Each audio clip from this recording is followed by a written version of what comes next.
Hello and welcome to Black Tiger Rapier. I am Thorn, and today I'd like to take you through some of what worked for me at Drake's Treatise in 2017. My opponent is grounded and unable to knee walk. Therefore, I need to use my dagger to dominate my opponent's blade in order to create openings for me to take shots at my opponent's hand from wide measure. I'm being very patient in order to utilize the advantage of my legs providing me with measure. Now we get to the end game of this fight. It's something of a punch-out, however, my opponent only has their offhand and is grounded still. I should note that while it would have been chivalrous of me to at least give up my offhand, this was a single elimination, single pass tournament, and I did not want to take any chances given that that was the case. Right about here where my opponent's blade goes straight up into the air is when I realized, so right there is when I realized that I can take the shot to a deeper target. As I mentioned, I had to be very patient during this bout, so I cut out some of it. My opponent and I are in the middle of a very long bout, so this is probably minute 4 of an approximately 10-minute long bout, and we're about to fight to a double kill. Since this is a single elimination, single pass tournament, we're both treating it very much like a duel and fighting very defensively, not taking any chances that we don't have to. I begin to make my move here to close to the narrow measure by binding my opponent out in seconda. I am now ahead in the phrase, or tempo, and since my opponent is on the retreat and I am ahead, I decide to continue the charge. While I am able to strike my opponent, I twist my torso unnecessarily to achieve greater length, and that puts my dagger out of position, so I am not able to cross-parry my opponent's riposte.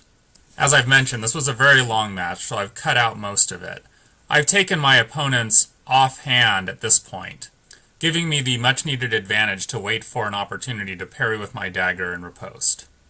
So I once again initiate with the bind and seconda, which my opponent decides to retreat from and refuse his blade from.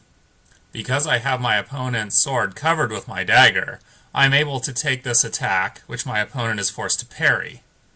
Upon the riposte, my dagger is waiting to cross parry. I do reach and twist a lot more than I should have again, but it might be a good thing since my opponent voided so severely. By this point in this match, I've already taken my opponent's on-hand. After my opponent attempts some insincere attacks from out of range, I press and we have a simultaneous exchange.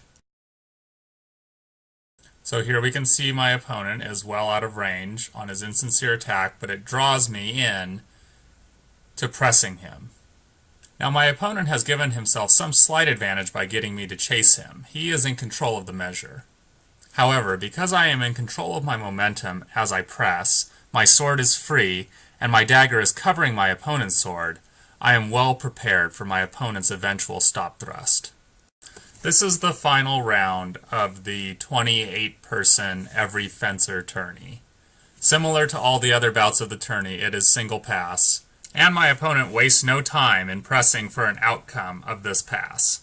We'll take a closer look at what happened in slow motion now. If your goal is to stay alive, you have to be primed to retreat at any moment. However, as I just mentioned, remember the person retreating is the one controlling the measure.